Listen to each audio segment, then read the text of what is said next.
ಅವರ ಬೇಡಿಕೆ ಏನು? ಸಿಎಂ ವಿರುದ್ಧ ವಿಚಾರಣೆಗೆ ಕೋರಿದ್ದ ಟಿ.ಜೆ. ಅಬ್ರಹಾಂ ಅವರು ಹೇಳ್ತಾರೆ, ನಾನು ನಿನ್ನೆ ಅವರನ್ನು ಮಾತಾಡಿಸಿದೆ, 14 ಸೈಟ್ ಕರೆಕ್ಟ್ ಸರ್, ಅದರೇ ತೊಂದರೆ ಇಲ್ಲ. ಆಮೇಲೆ ದಲಿತರ ಭೂಮಿ ಅಲ್ಲ, ಅದು ಸರ್ಕಾರಿ ಹರಾಜಲ್ಲಿ ತಗೊಂಡಿದ್ದು, ಸಿ ಎಂ ಸಿದ್ದರಾಮಯ್ಯವರು ಕೂಡ ಹೇಳಿದ್ದಾರೆ. ಮತ್ತೇನು ಪ್ರಾಬ್ಲಮ್ಮು? ಸಿ ಎಂ ಸಿದ್ದರಾಮಯ್ಯ ಅಧಿಕಾರ ದುರುಪಯೋಗ ಮಾಡಿಕೊಂಡಿದ್ದಾರೆ, ಟಿ.ಜೆ. ಅಬ್ರಹಾಂ ಹೇಳೋದು. ಸಿದ್ದರಾಮಯ್ಯ ನಡೆಯಿಂದಾಗಿ ಸರ್ಕಾರದ ಬೊಕ್ಕಸಕ್ಕೆ 55.80 ಕೋಟಿ ನಷ್ಟ ಉಂಟಾಗಿದೆ.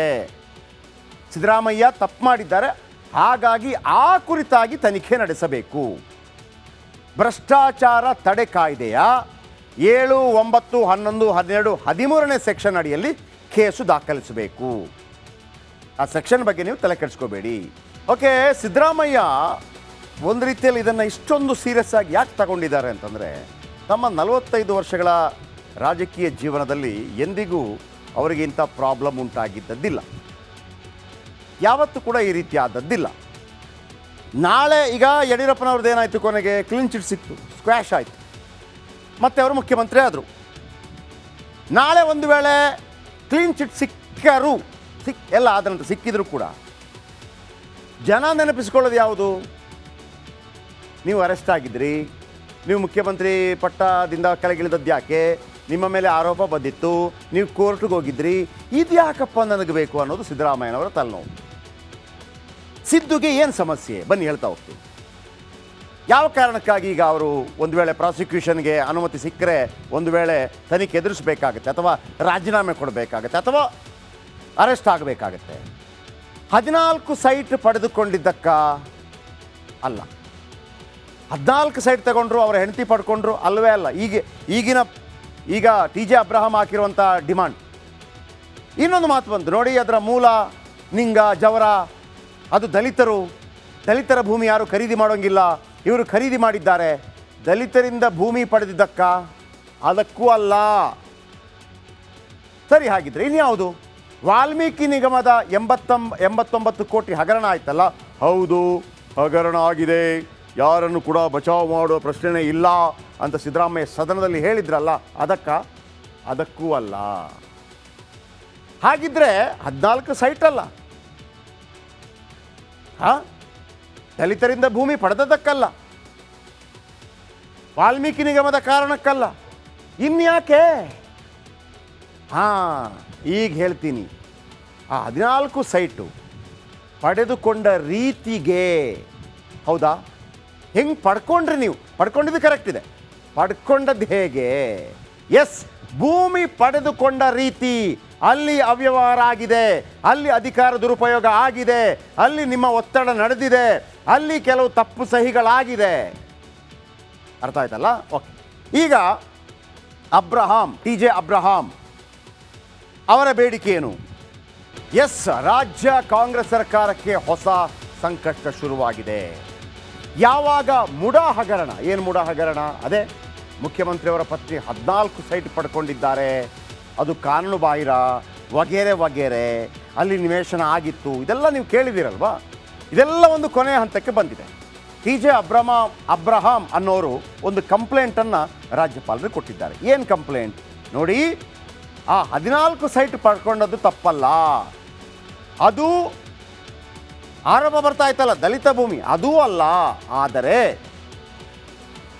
ಸಿದ್ದರಾಮಯ್ಯನವರ ಬಾವಮೈದ ಮಲ್ಲಿಕಾರ್ಜುನಯ್ಯ ಅವರು ಆ ಭೂಮಿಯನ್ನು ಪಡೆಯುವಾಗ ಅದು ವಸತಿಯೋಗ್ಯವಾದ ಭೂಮಿಯಾಗಿ ಪರಿವರ್ತನೆ ಆಗಿತ್ತು, ಅದನ್ನು ಸೈಟ್ಗಳಾಗಿ ಕನ್ವರ್ಟ್ ಮಾಡಿ ಮಾರಾಟ ಮಾಡಿ ಆಗಿತ್ತು. ಆ ನಂತರ ಮಲ್ಲಿಕಾರ್ಜುನಯ್ಯ ಅವರು ಆ ಜಾಗವನ್ನು ಪಡೀತಾರೆ. ಆದರೆ ಆ ಜಾಗವನ್ನು ಪಡೆಯುವಂಥ ವೇಳೆಗೆ ಅದು ಕೃಷಿ ಭೂಮಿ ಅಂತ ಉಲ್ಲೇಖ ಆಗಿದೆ. ಆ ಕೃಷಿ ಭೂಮಿ ಅಂತ ಉಲ್ಲೇಖ ಆಗಬೇಕು ಅಂತಂದರೆ ತಹಶೀಲ್ದಾರ್ ಮತ್ತು ಜಿಲ್ಲಾಧಿಕಾರಿಗಳು ಸಹಿ ಮಾಡಿರಬೇಕಾಗತ್ತೆ. ಆದರೆ ಸಹಿ ಮಾಡಿದ್ದಾರೆ, ಆದರೆ ಅದು ಕೃಷಿ ಭೂಮಿ ಅಲ್ಲ. ಹಾಗಾಗಿ ಅಲ್ಲಿ ಭ್ರಷ್ಟಾಚಾರವಾಗಿದೆ ಅನ್ನುವಂಥ ಆರೋಪ. ಇದುವೇ ಇದೀಗ ರಾಜ್ಯ ಸರ್ಕಾರಕ್ಕೆ ದೊಡ್ಡ ತಲೆನೋವು. ಬನ್ನಿ ಇದರ ಬಗ್ಗೆ ಒಂದು ಸ್ಪೆಷಲ್ ರಿಪೋರ್ಟ್ ನಿಮ್ಮ ಮುಂದೆ.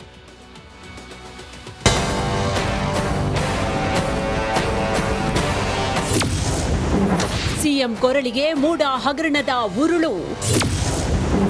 ಒಂದೇ ದಿನದಲ್ಲಿ ಉತ್ತರ ಕೊಡ್ತಾರಾ ಸಿದ್ದರಾಮಯ್ಯ? ಸಿಎಂ ಸಿದ್ದರಾಮಯ್ಯಗೆ ಅವರ ಸತಿ ಪಡ್ಕೊಂಡಿದ್ದ ಮೂಡ ಸೈಟ್ ದೊಡ್ಡ ಸಂಕಷ್ಟ ತಂದೊಡ್ಡಿದೆ. ಅದು ಯಾವ ಮಟ್ಟಿಗೆ ಅಂದ್ರೆ ಮುಖ್ಯಮಂತ್ರಿ ಕುರ್ಚಿ ಅಲುಗಾಡುವ ಮಟ್ಟಿಗೆ. ಹೌದು, ಸಿದ್ದರಾಮಯ್ಯ ಪತ್ನಿ ಪಾರ್ವತಿ ಅವರಿಗೆ ಮೂಡ ನಿವೇಶನ ಹಂಚಿಕೆ ಆರೋಪಕ್ಕೆ ಸಂಬಂಧಪಟ್ಟಂತೆ ರಾಜ್ಯಪಾಲ ತಾವರ್ ಚಂದ್ ಗೆಹ್ಲೋಟ್ ಉತ್ತರ ಬಯಸಿದ್ದಾರೆ. ಸರ್ಕಾರದ ಮುಖ್ಯ ಕಾರ್ಯದರ್ಶಿಗೆ ಹೆಚ್ಚಿನ ಮಾಹಿತಿ ಜೊತೆಗೆ ವರದಿ ಸಲ್ಲಿಸುವಂತೆ ಸೂಚನೆ ಕೊಟ್ಟಿದ್ದಾರೆ. ಬೆಳಗ್ಗೆ ಬ್ರೇಕ್ಫಾಸ್ಟ್ ಮೀಟಿಂಗ್ ಕರೆದ ಸಿಎಂ. ತಮ್ಮ ಕುರ್ಚಿ ಅಲುಗಾಡ್ತಾ ಇದೆ ಅನ್ನೋ ಮುನ್ಸೂಚನೆ ಸಿಕ್ಕ ಬೆನ್ನಲ್ಲೇ ಸಿದ್ದರಾಮಯ್ಯ ಅಲರ್ಟ್ ಆದ್ರು. ಎಲ್ಲ ಸಚಿವರ ಜೊತೆ ಬ್ರೇಕ್ಫಾಸ್ಟ್ ಮೀಟಿಂಗ್ ನಡೆಸಿದ್ರು. ವಿಪಕ್ಷಗಳ ವಿರುದ್ಧ ರಣತಂತ್ರ ರೂಪಿಸಲು ಸಂಪುಟ ಸಹೋದ್ಯೋಗಿಗಳ ಜೊತೆ ಚರ್ಚೆ ನಡೆಸಿದ್ರು. ಇದೇ ಮೊದಲ ಬಾರಿಗೆ ಸಿಎಂ ಸಿದ್ದರಾಮಯ್ಯ ಅನುಪಸ್ಥಿತಿಯಲ್ಲಿ ಸಚಿವ ಸಂಪುಟ ಸಭೆ ನಡೆಯಿತು. ಮೈತ್ರಿ ವರಿಯರೆಲ್ಲ ಸೇರಿ ರಾಜ್ಯಪಾಲರು ನೀಡಿರುವ ನೋಟಿಸ್ ಹಿಂಪಡೆಯುವಂತೆ ಒತ್ತಾಯಿಸಿ ನಿರ್ಣಯ ಕೈಗೊಂಡ್ರು. ನೋಟಿಸ್ ವಿರುದ್ಧ ಕಾನೂನು ಹೋರಾಟ ನಡೆಸಲು ನಿರ್ಧರಿಸಿದ್ರು. ಇವತ್ತು ಗೌರವಾನ್ವಿತ ಮುಖ್ಯಮಂತ್ರಿಗಳು ಕ್ಯಾಬಿನೆಟ್ ಮೀಟಿಂಗ್ಗೆ ಬರಬೇಕಾಗಿತ್ತು. ಈ ಸಬ್ಜೆಕ್ಟ್ ಅನ್ನು ನಾವು ದೀರ್ಘವಾಗಿ ಕಾನೂನುಬದ್ಧವಾಗಿ ಕಾನೂನು ಚೌಕಟ್ಟಿನಲ್ಲಿ ಅನೇಕ ರಾಷ್ಟ್ರೀಯ ಕೋರ್ಟ್ಗಳಲ್ಲಿ ಬಂದಂಥ ಜಡ್ಜ್ಮೆಂಟ್ಗಳನ್ನು ಎಲ್ಲ ಕೂಡ ಗಮನಿಸಿ ಇವನ್ನೆಲ್ಲ ಕೂಡ ಬಹಳ ದೀರ್ಘವಾಗಿ ಸುಮಾರು 3 ಗಂಟೆಗಳ ಕಾಲ ನಾವೆಲ್ಲ ಚರ್ಚೆಯನ್ನು ನಾವು ಮಾಡಿ ಒಂದು ತೀರ್ಮಾನಕ್ಕೆ ನಾವು ಬಂದಿದ್ದೇವೆ. ಅಬ್ರಹಾಂ ಕೊಟ್ಟಿರೋ ಪತ್ರನೂ ಒಂದು 100 ಪೇಜ್ ಮೇಲಿದೆ, 150-200 ಪೇಜ್ ಮೇಲಿದೆ. ಅದನ್ನು ಓದಕ್ಕೆ ಎಷ್ಟು ಟೈಮ್ ಬೇಕು ಅನ್ನೋದು ನಾನೇನು ನಿಮ್ಗೇನು ಹೆಚ್ಚಿಗೆ ಹೇಳಬೇಕಾದ್ದೇನಿಲ್ಲ. ಅದಾದ್ಮೇಲೆ ಚೀಫ್ ಸೆಕ್ರೆಟರಿ ಕೊಡ್ತಾರೆ. ಈ ಮಧ್ಯದಲ್ಲಿ ಚೀಫ್ ಸೆಕ್ರೆಟರಿ ಏನ್ ಕೊಟ್ಟಿದ್ದಾರೆ ಅಂತ ಓದಕ್ಕಿಂತ ಮುಂಚಿತವಾಗಿ ಮುಖ್ಯಮಂತ್ರಿಗಳಿಗೆ ಶೋಕಾಸ್ ನೋಟಿಸ್ ಅನ್ನ ಕೊಡ್ತಾರೆ. ಒಬ್ಬ ರಾಜ್ಯದ ಮುಖ್ಯಮಂತ್ರಿನ ನೀವು ಬದಲಾವಣೆ ಮಾಡಬೇಕು, ಸರ್ಕಾರನೇ ತೆಗಿಬೇಕು, ಈ ದೇಶದ 136 ಸೀಟ್ ಕೊಟ್ಟಂತ ಜನತೆಗೆ, ಕನ್ನಡ ನಾಡಿನ ಜನತೆಗೆ ಆಶೀರ್ವಾದ ಮಾಡಿದಂತ ಈ ಒಂದು ಸರ್ಕಾರನ ತೆಗಿಬೇಕು ಅಂತ ಹೊರಟಿದಿರಲ್ಲ, ದಿಸ್ ಇಸ್ ನಾಟ್ ಪಾಸಿಬಲ್. ಇದು ಸಾಧ್ಯ ಇಲ್ಲ. ಮೂಡ ಹಗರಣ ಸಿದ್ದರಾಮಯ್ಯಗೆ ಟೆನ್ಷನ್ ತಂದಿಟ್ಟಿದೆ. ನಾಳೆ ಸಿಎಂ ಯಾವ ರೀತಿ ಉತ್ತರ ಕೊಡ್ತಾರೋ ಕಾದ್ ನೋಡ್ಬೇಕು. Political bureau, republic Kannada. Okay, Siddaramaiah ಒಂದು ರೀತಿಯಲ್ಲಿ ಇದನ್ನು ಇಷ್ಟೊಂದು ಸೀರಿಯಸ್ ಆಗಿ ಯಾಕೆ ತಗೊಂಡಿದ್ದಾರೆ ಅಂತಂದರೆ, ತಮ್ಮ 45 ವರ್ಷಗಳ ರಾಜಕೀಯ ಜೀವನದಲ್ಲಿ ಎಂದಿಗೂ ಅವರಿಗೆ ಇಂಥ ಪ್ರಾಬ್ಲಮ್ ಉಂಟಾಗಿದ್ದದ್ದಿಲ್ಲ. ಯಾವತ್ತೂ ಕೂಡ ಈ ರೀತಿ ಆದದ್ದಿಲ್ಲ. ನಾಳೆ ಈಗ ಯಡಿಯೂರಪ್ಪನವ್ರದ್ದು ಏನಾಯಿತು, ಕೊನೆಗೆ ಕ್ಲೀನ್ ಚಿಟ್ ಸಿಕ್ತು, ಸ್ಕ್ವ್ಯಾಶ್ ಆಯಿತು, ಮತ್ತೆ ಅವರು ಮುಖ್ಯಮಂತ್ರಿ ಆದರು. ನಾಳೆ ಒಂದು ವೇಳೆ ಕ್ಲೀನ್ ಚಿಟ್ ಎಲ್ಲ ಆದಂತ ಸಿಕ್ಕಿದ್ರು ಕೂಡ ಜನ ನೆನಪಿಸ್ಕೊಳ್ಳೋದು ಯಾವುದು? ನೀವು ಅರೆಸ್ಟ್ ಆಗಿದ್ರಿ, ನೀವು ಮುಖ್ಯಮಂತ್ರಿ ಪಟ್ಟದಿಂದ ಕೆಳಗಿಳಿದದ್ದು ಯಾಕೆ, ನಿಮ್ಮ ಮೇಲೆ ಆರೋಪ ಬಂದಿತ್ತು, ನೀವು ಕೋರ್ಟ್ಗೆ ಹೋಗಿದ್ರಿ, ಇದು ಯಾಕಪ್ಪ ನನಗೆ ಬೇಕು ಅನ್ನೋದು ಸಿದ್ದರಾಮಯ್ಯನವರ ತಲೆನೋವು. ಸಿದ್ದುಗೆ ಏನು ಸಮಸ್ಯೆ ಬನ್ನಿ ಹೇಳ್ತಾ ಹೋಗ್ತೀನಿ. ಯಾವ ಕಾರಣಕ್ಕಾಗಿ ಈಗ ಅವರು ಒಂದು ವೇಳೆ ಪ್ರಾಸಿಕ್ಯೂಷನ್ಗೆ ಅನುಮತಿ ಸಿಕ್ಕರೆ ಒಂದು ವೇಳೆ ತನಿಖೆ ಎದುರಿಸಬೇಕಾಗತ್ತೆ, ಅಥವಾ ರಾಜೀನಾಮೆ ಕೊಡಬೇಕಾಗತ್ತೆ, ಅಥವಾ ಅರೆಸ್ಟ್ ಆಗಬೇಕಾಗತ್ತೆ. 14 ಸೈಟ್ ಪಡೆದುಕೊಂಡಿದ್ದಕ್ಕ ಅಲ್ಲ, 14 ಸೈಟ್ ತಗೊಂಡ್ರು, ಅವರ ಹೆಂಡತಿ ಪಡ್ಕೊಂಡ್ರು ಅಲ್ಲವೇ ಅಲ್ಲ. ಈಗ TJ ಅಬ್ರಹಾಂ ಹಾಕಿರುವಂಥ ಡಿಮಾಂಡ್. ಇನ್ನೊಂದು ಮಾತು ಬಂತು ನೋಡಿ, ಅದರ ಮೂಲ ನಿಂಗ ಜವರ, ಅದು ದಲಿತರ ಭೂಮಿ ಯಾರು ಖರೀದಿ ಮಾಡೋಂಗಿಲ್ಲ, ಇವರು ಖರೀದಿ ಮಾಡಿದ್ದಾರೆ. ದಲಿತರಿಂದ ಭೂಮಿ ಪಡೆದಿದ್ದಕ್ಕ? ಅದಕ್ಕೂ ಅಲ್ಲ. ಸರಿ, ಹಾಗಿದ್ರೆ ಇನ್ಯಾವುದು? ವಾಲ್ಮೀಕಿ ನಿಗಮದ 89 ಕೋಟಿ ಹಗರಣ ಆಯ್ತಲ್ಲ, ಹೌದು ಹಗರಣ ಆಗಿದೆ, ಯಾರನ್ನು ಕೂಡ ಬಚಾವ್ ಮಾಡೋ ಪ್ರಶ್ನೆನೇ ಇಲ್ಲ ಅಂತ ಸಿದ್ದರಾಮಯ್ಯ ಸದನದಲ್ಲಿ ಹೇಳಿದ್ರಲ್ಲ, ಅದಕ್ಕೂ ಅಲ್ಲ. ಹಾಗಿದ್ರೆ 14 ಸೈಟ್ ಅಲ್ಲ,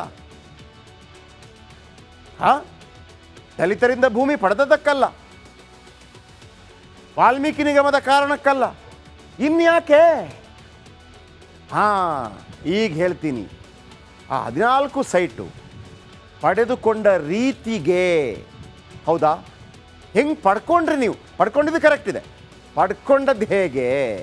ಎಸ್, ಭೂಮಿ ಪಡೆದುಕೊಂಡ ರೀತಿ, ಅಲ್ಲಿ ಅವ್ಯವಹಾರ ಆಗಿದೆ, ಅಲ್ಲಿ ಅಧಿಕಾರ ದುರುಪಯೋಗ ಆಗಿದೆ, ಅಲ್ಲಿ ನಿಮ್ಮ ಒತ್ತಡ ನಡೆದಿದೆ, ಅಲ್ಲಿ ಕೆಲವು ತಪ್ಪು ಸಹಿಗಳಾಗಿದೆ.